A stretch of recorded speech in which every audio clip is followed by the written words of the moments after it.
be seated.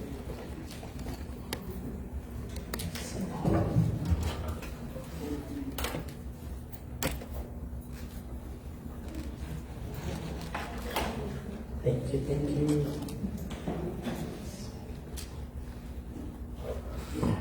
Thank you. Yes, that's what. So, Malachi will come in. Kai, are you ready, Kai? Okay. Check that mic back there too. And he will recite portion of the scriptures that we've been studying the past two Sundays. Hold on a second, Kai. I will show it to them what you're going to be reciting to us. Okay. Hold on, Kai.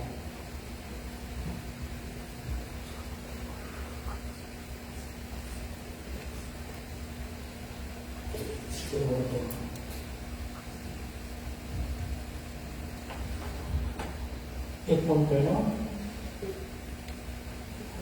We just use it in our songs. What happened? Get tired? It's kind of like, okay, let's see. But anyway, so will you, and you can go and recite. She will recite first. Okay, there you go. So that's the version that he has chosen. Can check the mic if it's working. Hello. There you go. Go ahead, Karen.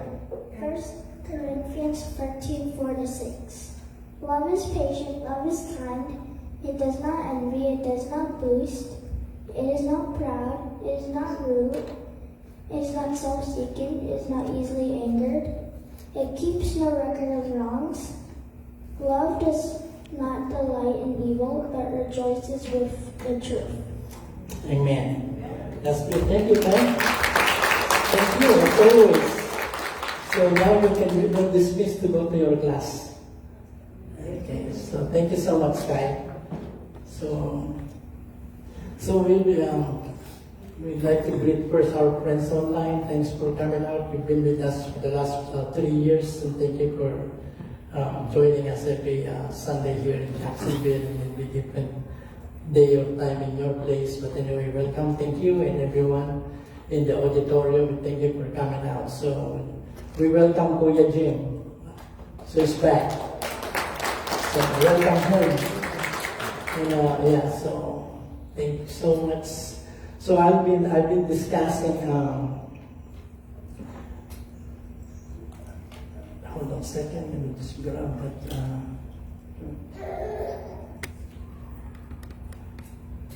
So this is the third in the series, and the Bible tells us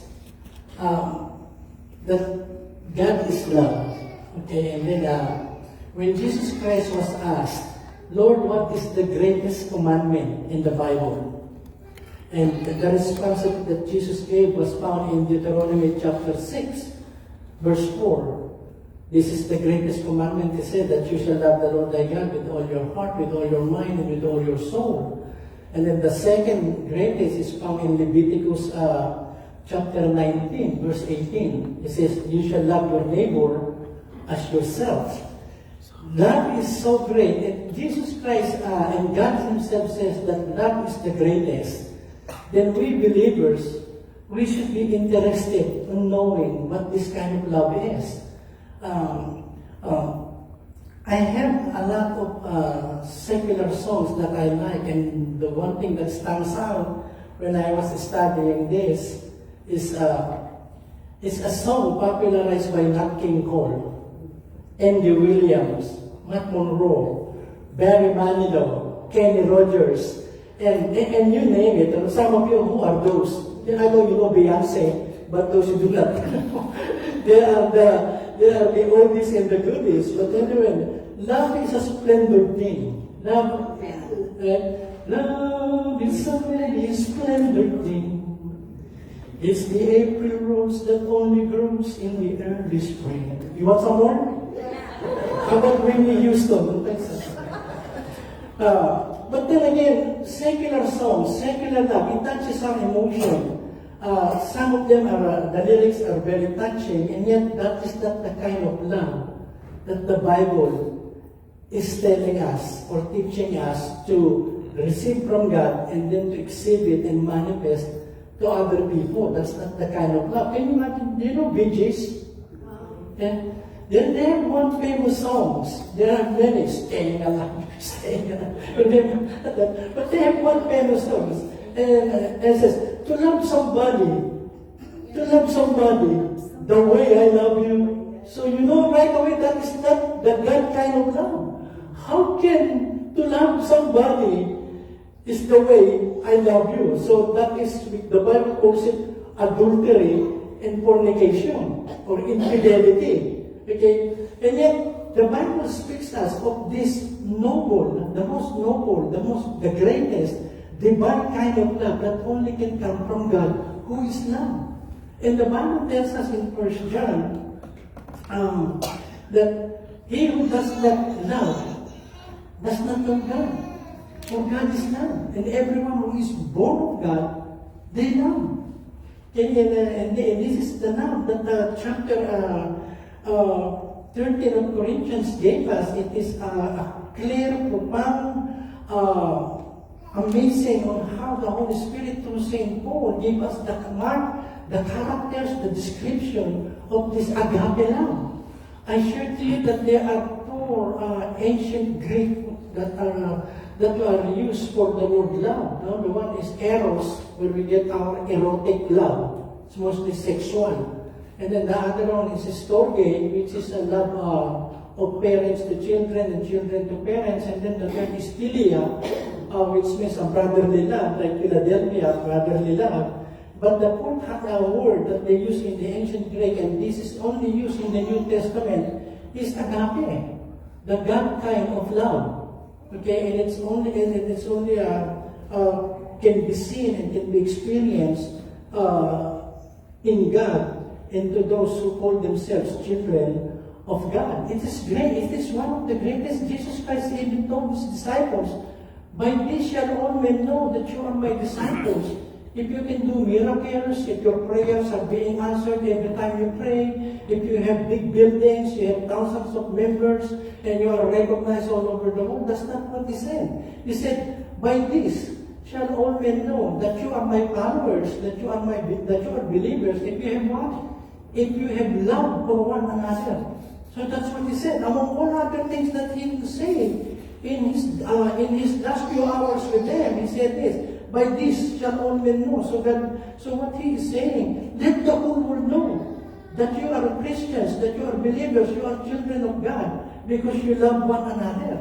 And as we understand it and as we exhibit it in our lives, then many people will be attracted to it, because love is a good thing. It's like I said, it's a noble thing. So last Sunday I shared to you most of the ones that Malachi recited. I think I gave you 8. I gave you 8, and then I will continue in the second part, which is found in verse 1 Corinthians 13, verse 6 down to verse 8. Okay, but I want us to read. I don't know if you have read this translation of the Bible.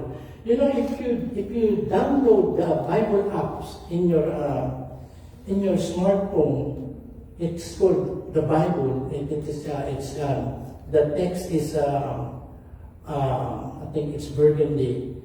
You can do a parallel reading of 3 different, or at least 4 different translations at one time.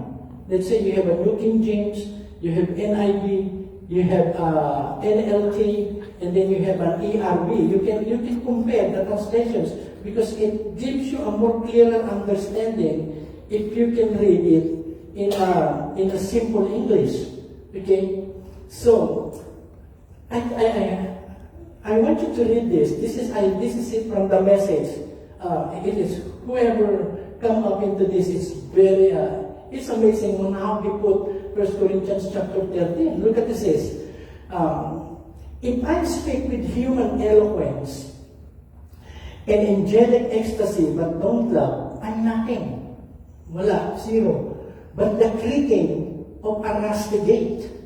If I speak God's word with power revealing all His mysteries and making everything plain as day. And if I have faith that says to a mountain, jump, and it jumps, but I don't have love, He says, I'm nothing. 3-7. If I give everything I own to the poor and even go to the stake to be burned, that the stake that is that pole where they tie the victim and they burn him or her alive. So and even I go to the stake to be burned as a martyr, but I don't love, I've gotten nowhere. So no matter what I say, what I believe, and what I do, I'm bankrupt without love. Zero. And then he gives a description. Love never gives up. No suffering. You remember? Love cares more for others than for self. It is kind. Love doesn't want what others have. It does not envy. And then love doesn't strut. It doesn't boast. Hindi ito malayabang. Doesn't have a swelled head. Doesn't force itself on others. It's always me first. It's not selfish. Doesn't fly off the handle. So look at the phrase he used. It just means losing your temper. That's what it means by doesn't fly off the handle. Now, doesn't keep score of the sins of others. It means that you don't store or archive the wrong things that the other people have done to you. So, and then continuing, it doesn't rebel when others grovel. Grovel means to suffer or to have difficulty. And then it takes, love takes pleasure in the flowering of truth. Puts up with anything, that means it bursts out, everything. Trust God always, that's believing, always looks for the best, it hopes for the best, and then never looks back, it doesn't fail.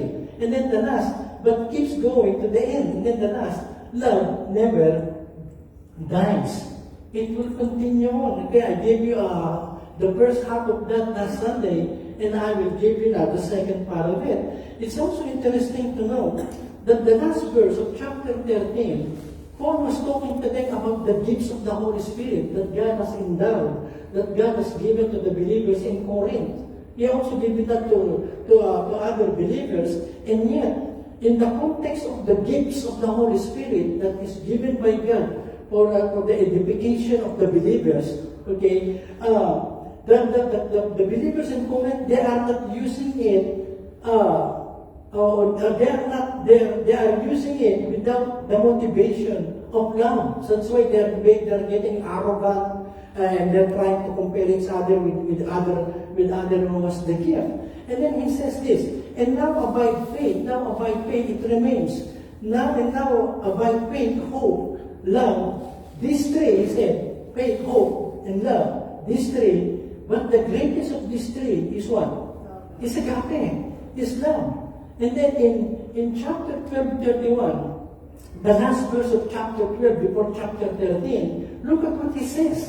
He says, but earnestly desire the best gifts, the gifts of doing miracles, speaking in tongues, and all of those, I think more than 9 that he listed in the chapter. Look at this. But earnestly desire the best gifts. And yet, I show you a more excellent way. Now, the excellent way is what he discussed in chapter 13, and that is love. That he expound to us very clearly in chapter 13. Now, let me begin with the part 2. I'm just giving you a connection of what we were at last Sunday and now. Now, look at this. This is the 9th character or mark of this agape love. And it says, love keeps no account, thinketh no evil, or thinks no evil. So what it means, in the New Living Translation, it says, it keeps no record of being wrong. It does not keep record of somebody else's bad things that they did to us. Okay? And then in Tagalog, Filipinos are very good in this, Tagalog. Okay? You see that I highlighted it in yellow. Ang pag-ibig ay hindi mapagtanim ng sama ng loob sa kapwa. And yet we hear a lot of people, some of them are in church, they will say, I will bring this to my grave. I cannot forgive that person. Pastor Ed, you know what? It's not done to you. If you only knew what they did to us, to our family, then you too will have the same feelings about those people, we will bring it to our grave. We cannot forgive. We cannot forget what they've done to us. But that's not agape. That's not agape. It says it does not think of evil. Now it's interesting. The word think has something to do. It's an accounting word. Okay? If you're an accountant, my wife is an accountant, you know, when they prepare the spreadsheet, debit, credit, they meticulously make sure that it balances. Say, it doesn't matter if it is just 1 cent, 2 cents, they have to list it down as debit or as credit, and they are very meticulous in keeping records. Okay? And that's why IRS is very strict on that. They want to see the books are balanced on the other books that you present to them. So it has something to do with keeping records. Okay. It literally meant credit to someone's account. Before us, that the word think, it thinks no evil, hindi nag-iisip ng masama. It's the image of a bookkeeper who meticulously keeps accurate financial records. But in this case, the bookkeeper is an offended person who keeps detailed records of every wrong that was ever done to him or to her. Just as a bookkeeper has an entry for every debit and credit on the books, this person painstakingly stores in his memory or her memory all the mistakes, all the faults, all the grievances, all the disappointments, all the failures or perceived wrongdoings that someone has made against him. Rather than forgive and let it go, the offended person has carefully maintained records of its action done to him that he deemed just or unfair. Somebody has said, you know, every time my wife gets angry at me, it becomes historical. And then the other guy corrected him. I think you mean hysterical. Alam mo hysterical ano? Mabunganga. So no. She is not hysterical. Sometimes she is hysterical, but most of the time is mad at me. She becomes historical. For many years, she can go back even at the time that I was just courting her. She gonna go back. And all I did was just mess up our sin. And then she gonna go back and on and on. See? And that's what it means. It does not keep records of any wrongdoing. Can you imagine if God will keep records of all our wrongdoing? We are all in trouble. Look at what it says in Psalms 103. And this is agape. Look at what it says. Who forgives all your sins? It's not selective. I will only forgive the ones I want to, but then I will keep the ones that I really get offended. I get messed up by, sometimes some people, they are not very careful with their words. But anyway, this is God who forgives all your sins and heal all your diseases. And in verse 10, He does not treat us as our sins deserve or repay us according to our iniquities. And then in Micah, look at what it says in Micah. He will come back and comfort us again. God is talking about God, Yahweh. He will throw all our sins into the deep sea. No? And then He will put a sun. No fishing allowed.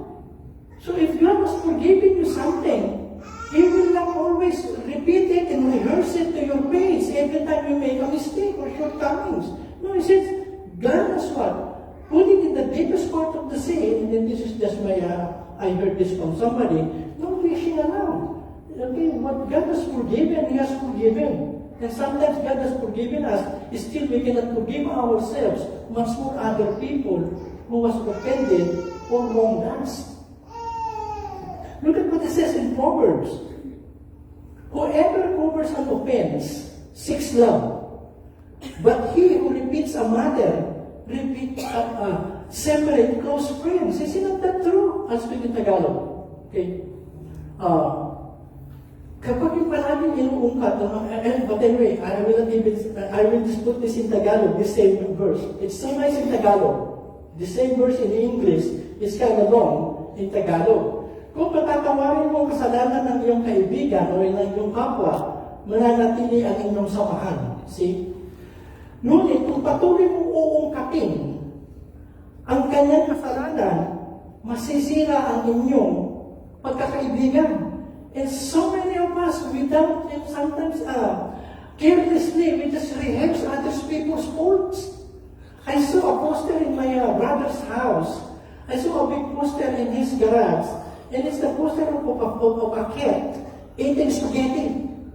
And the spaghetti is all over the place, all over his mouth, and on his chest, and all over the floor. And then there's a caption below, the picture of the cat messed up with the spaghetti. It says, "Why they always remember me? Because of the mess up I made." And it's so true in our lives. They say that in marriage, there is that 15% policy that you should follow. 15% is this. Let's say you the wife. I will just make an example. The wife. Okay, wives, look at me. Okay, 15% rule. The husband was not in the house one weekend, and for some good reason, he cleaned the house. Okay, he vacuumed the master's bedroom. He cleaned the bathroom, which he doesn't normally do, and then he cooked food for the wife. So when she comes for lunch, it is ready, and then he did other things that will make the wife happy. Okay, but when the wife came, a little bit past noontime, the wife saw that the doormat is not lining up where she wants it to be.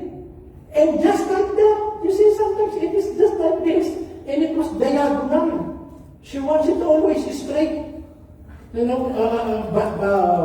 plus to the edge of the door. And just like that, okay, when she went in, she saw the bathroom is clean, the kitchen is organized, the master's bedroom is, very neat. But then he measured on that doormat that she found outside the door. She says, "Why can't you fix this? Is so easy.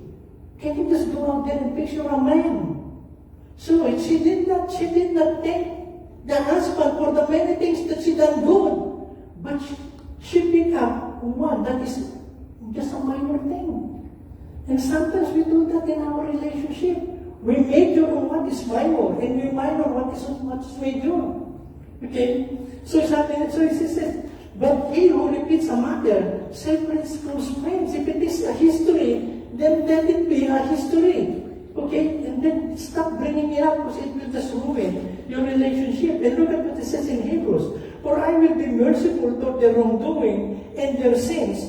I will no longer remember." Not that God forget things. He doesn't forget anything. He is omniscient.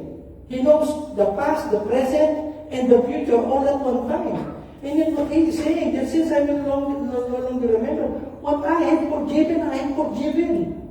Okay? I have cleansed you from that, and then so be it. And that's the same thing with agape. It does not archive. Archive? Same. They give us an external memory. They give us USB. They make our memory on our laptop and computer bigger so we can store a lot more information that we might need sometime in the future. But that is good. We need to talk about computer and technology, but not so with our relationship. We do not, if we want to live in that level of love, the agape love, we don't need to record every wrongdoing that other people has done. We do the same thing. Look at what it says. Okay, love does not deliberately keep records of wrong or past mistakes. And then I'll just add this as I was going with these verses. There's Ephesians 4:31 to 32. Never be bitter. So you become bitter if you remember those bad things that people has done to you, has said to you, or they treated you bad. Never be bitter, angry, or mad. Never shout angrily. Okay? Or say things to hurt others. Never do anything evil. So you can consider all those previous statements, you consider them evil. But then 32, be kind and loving to each other, especially to your spouse. So now some of you are not thinking. Okay? And like I told you last Sunday, this thing that we are studying is like a mirror. We see ourselves. And if we are seeing ourselves that we are called ourselves a child of God and we are not exhibiting or manifesting this agape in our lives, then it's time to say, Lord, I'm sorry, change me. Create in me a clean heart and renew a right spirit within me.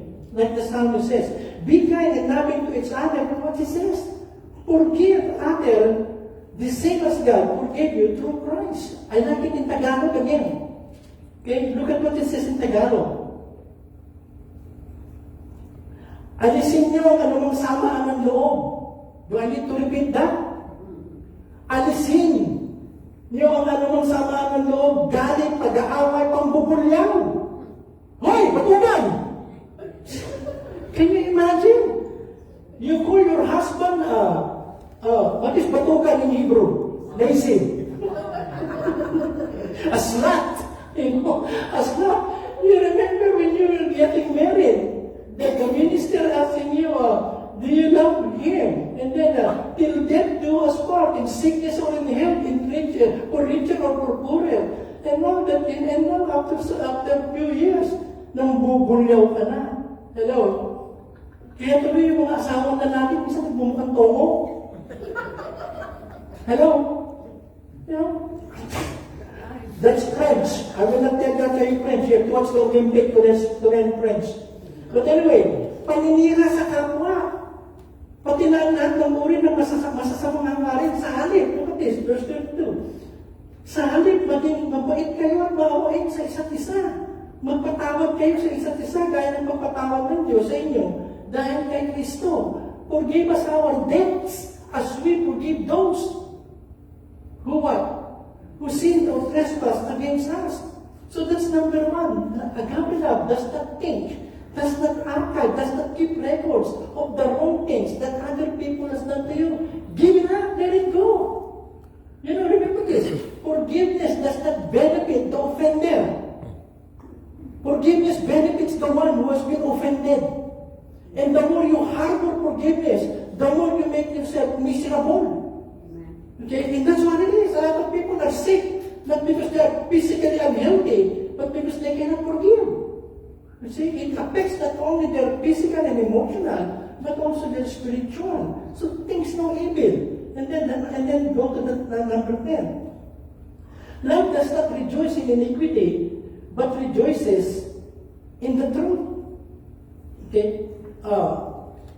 Rejoice there, the word rejoice there, this means to be ecstatic, elated, overjoyed, jubilant.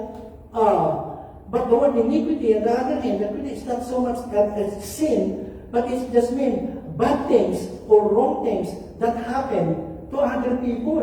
So, simply put in simple language, love does not feel overjoyed when it sees an injustice done to someone else.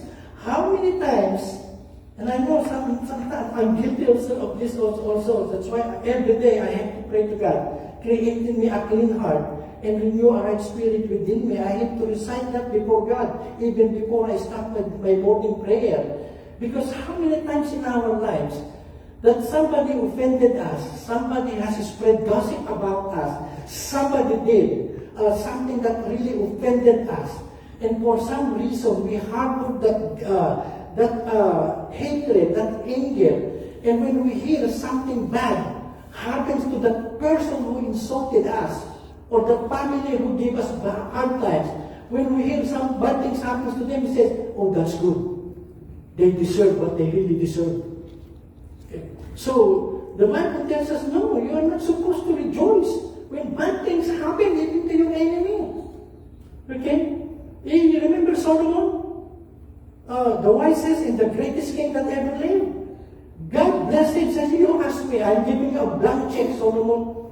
You ask me what you want me to do for you. And all he asks is to give me wisdom so I can rule and lead your people the way you want it. And God said to Solomon, I like what you requested. That you are asking, wow, what a background. It's like I'm in heaven. Because it's not. Thank you, brother. Where am I at? Solomon. I'm going back to Solomon. God is asking him, what do you want me to do for you? See, it's good when you're smiling. Okay? But anyway, God said, I love what you asked.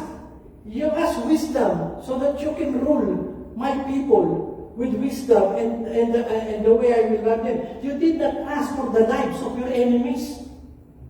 Can you imagine sometimes we pray, Lord, please kill. David prayed like that. Lord, kill all my enemies now. So I don't think that's the kind of prayer that God answers.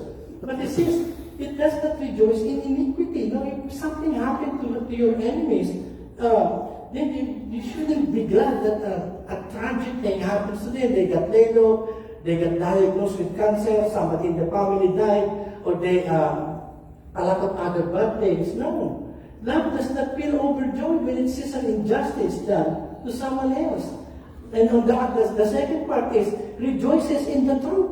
Look at what it says. Love is elated, thrilled, ecstatic, and overjoyed with the truth. That means that you feel excitement and joy when you see that even your enemy is being prospered or being successful in life. Okay? And we have this, this is very bad. And they said a lot, they call this, in the Philippines, they call it what? Utak kalimasan. And America stores this. I think this is a universal thing. The crowd mentality. It's like that. If I can have it, neither can you. See, a lot of people, they envy other people who are succeeding in life. And with that, because of the envy, because of the jealousy, they want to pull them down. I'm not getting it, then you will not get it.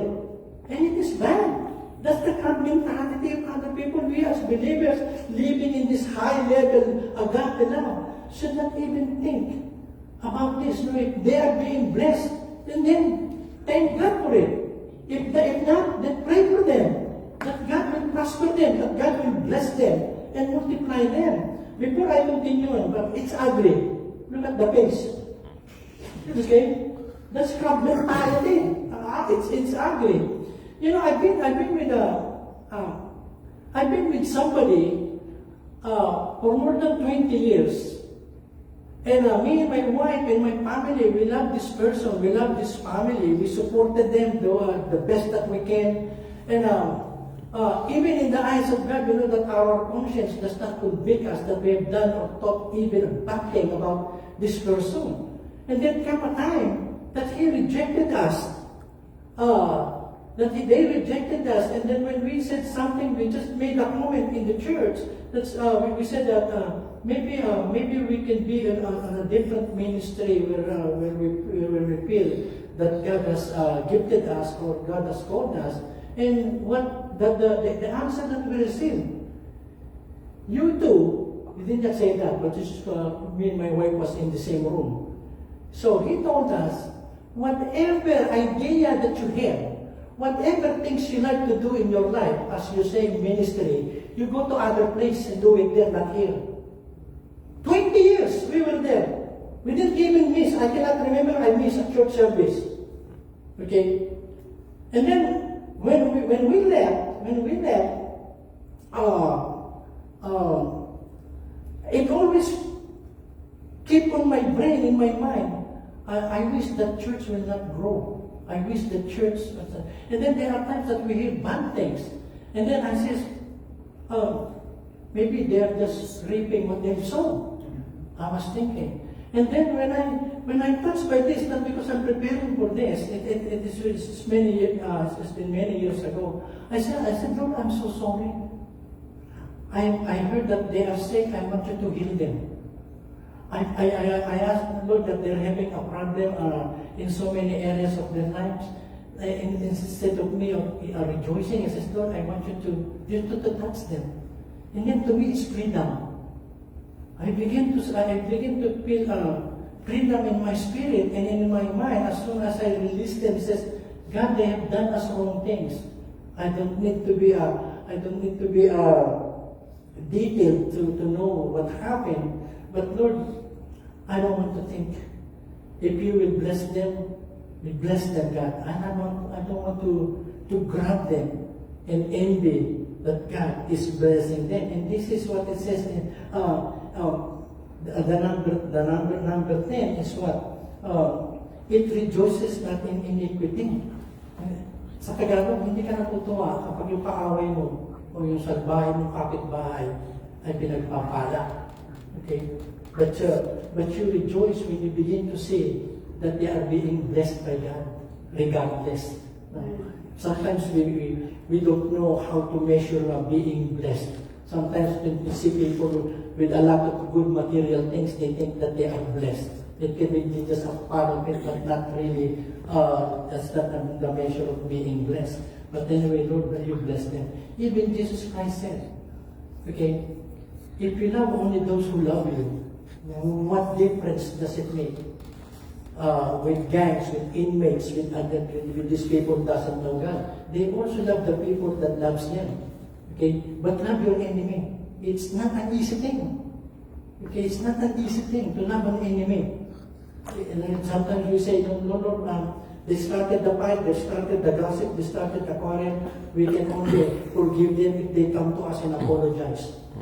Can you imagine if the Lord will require us to amend our ways before He can forgive us? We are going to be in a big trouble. So it does not rejoice in bad things that happen to other people, but rejoice. Okay, we rejoice with the people, and when you do that, then blessing comes to you. That's agape. And then number 11, it says, "Love bears all things." Now the word "bear" there is like a roof. You know, it means to protect. It means to shield. That's the word "bearing all things." You know, nakakayanan ng lahat. And we know that a roof, it's made to what? To protect the people inside from the outside elements, like storm, hurricane, and what have you. So that's the word "bears all things." It means we should consider other people better than ourselves. We should know that other people also, they go to these different seasons in their life. We all go through the different seasons of life. It's not always sunny. You know that? It's not always sunny. It's not always blessing. Sometimes we have troubles. Sometimes we get sick. I just had my biopsy done on me 2 days ago or 3 days ago. See this? It's a little bit big. I have a lump, lymph node. They call it So even pastors, we get sick. We are human beings. Okay, and that's the season of our lives. I used to pray for the sick, and you know what? I was telling our Tuesday night prayer group. When I had this, it's one after the other. I remember, I got promoted now. See this? Just 3 weeks ago, I came here in a wheelchair. And then last Sunday I came here with that poor walker because I still cannot put weight on my polio leg, on my right leg. I hurt it so bad. So when we traveled to Australia about 3 weeks ago, I am in pain all throughout that 16 hours flight straight from Dallas Fort Worth to Sydney, 16 hours. I was in pain, and if you will ask me, what's the level of your pain from 0 to 10? I am about 8.5 or 9 all throughout that flight. The lavatory or the bathroom in the airport is only about 3 steps from where I request for me to be seated. Just 3 steps. Probably here, in this screen, is the bathroom. I can't make it there because of the pain. I have to call my wife who was sitting 5 rows in front of me. Every time I will make a motion to the stewardess and say, I need my wife to help me go to the bathroom. So I was so much in pain. I remember all the people that have been praying in church who are in pain. I have a list of them. And I never prayed to them as I've been praying to them since all of these things that happens to me. Lord, I cannot sleep because of pain. And there are some people when their arthritis is flaring up, and some of them are really in pain, and I know it. Probably, Lord, you let me know what pain is, how terrible to live in pain all the 24 hours a day. I cannot even eat. My wife has to help me take a shower because I cannot stand up. And all of those. And God, what I'm saying to this is, I need somebody to protect me, and that is you. Your prayer. Your agape love. When you hear somebody, not only your pastor, but when you hear somebody who is sick, who is in pain, who is in need, who is having a hard time with their family, with their relationship, then this agape love becomes a shield. It beareth all things. It serves as a protection. We protect one another. We don't expose other people. Remember, the agape love does not gossip. There are some people who trust us and they will confide to us something that is very personal to them. Something that they don't even share sometimes to their spouse and to their children. But they share it to you. Agape love does not spread around. Even though it is true, you don't spread around. And that it bears all things. It protects. It shields. That is what love is. Okay? And then, the next thing it says, love protects, shields, guards, covers, conceals, and safeguards people from exposure. That's what the word bears, all things. And then look at this. I just put another example. And this is protecting. You know, that girl is shielding the boy with the umbrella so that the boy will not get wet. And you know, when you do this, who gets wet? The back part of your body is going to get wet. But then your goal is, I'm going to get wet. I'm going to get wet, but I'm going to make sure that this boy that I'm protecting will go home dry. And that is agape love. You sacrifice your own self for the sake of the welfare, or the goodness, or the well-being of the other person. That's why I said to you, if we are living in this level of love, there is no time for our family here at FFG. No time for gossip, criticism, negativism, and all of those things that come from the devil. It's agape love. Okay? Wow, I'm so fast. Love protects, it shields, guards, covers, conceals, and safeguards people from exposure. Okay? And then the number 12, it believes all things. And that's a very good word. That believes all things. It means that it does not give up. You know, if we will apply that to our children, we know some of our children, if we have more than one, some of them really messed up. And sometimes we as parents, we will tell ourselves, I've done everything I know to do. I have said everything I want to say. I've done everything. I'm giving up.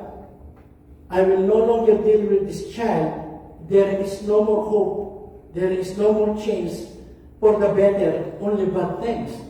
But you know, agape love set aside all those things that are negative. It keeps on believing. It keeps on believing that there is still a good thing in this person, in this child of mine. And sometimes, you know, we get caught up, sometimes parents, we get caught up sometimes with what other people will say about our children. Okay? That we consider what they're going to say in the way that they're going to treat our own. Remember this, whatever our children has done. They could have done drugs, they could stop going to school, they could have done any bad thing that you can imagine. But it does not change the fact that they are your child. That they are your child. And what will touch them and will tell around them if they experience, in spite of their being evil. You know, sometimes we wonder, I know, he came into my womb, but it looks like he is, or he or she is very much related to the devil. No, they will change. It keeps on believing that there is a good thing in this child, and that this child will someday, one day, like the prodigal son, he came into his mind. Why am I suffering here? Why am I eating the pig's food when I can go back to my father? But they are what? They are touched by the agape love. It believes all things, and then it hopes all things, endures all things. Love strains forward with all its might to believe the very best in every situation. Now let me jump. It hopes all things.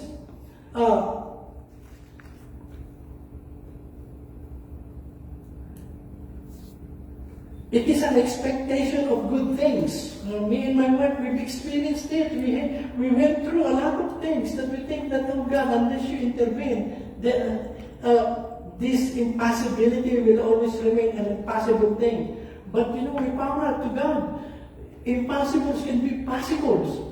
Okay, all we need is to trust Him, to hang on to His promises, and if it is for our loved ones, our word is what? God will never withhold any good thing from the righteous. We have been made righteous, not because we are good, we are religious, but we are made good through Jesus Christ. And because of that, God is concerned about our every concern. If we are concerned about our family members, God the more so is much concerned, so we never give up. And then we see and we experience that God can turn it around, and that is the agape. We could have judged and we could have spoken a lot of things, righteous indignation, and yet it's love that conquers them. The Bible tells us love is what? It covers a multitude of sin. Love always expects and anticipates the best in others and the best for others. Okay, and it's so true with our children. And then, two, before I end, it says it endures all things. It does not throw the towel. I'm not going to give up. Hello? I'm not going to give up. Most of the time, God gives us some case studies, Like I told you the last time. If you're praying, Lord, help me to learn about love. Help me to learn to love other people. God will not bring you adorable, lovable, reasonable people. If you say, Lord, I want to learn about love and to love other people, He will bring you people who are rude, who are mean. Okay? You are already in line, and they still want to cut you off because they like the fried chicken. Okay? And then when you got there, I got the fried chicken, but who took all the sauce? Hello? And then if you look at the plate of the other, they're swimming with sauce. And then you forgot about agape, just because of fried chicken sauce. It endures all things. Love never quits, never surrenders, and never give up. I like this. I watched this game. Okay? It's two unknown boxer. The guy in blue shorts, he was knocked down by this guy facing his back on us. He knocked him in, he knocks him one time, and then he appeared groggy. No, he can no longer fight. So his corner or his trainer or his coach threw a towel, signaling to the referee, no more, stop the fight. My boy cannot fight anymore. He got hit. He got knocked down once. But you know what the referee did? He picked up the towel and throws back to the corner. He said, no, he can still fight. And he did. He knocked out the other guy. So that's what he's saying, but it never give up. The agape love never give up. Sometimes the more we try, the worse they become. But not agape. Agape is always looking. There is one time in this boy's life, or in this girl's life, or this person's life, that things will be turned around 180 degrees. So, love endures all things it can endure. Okay?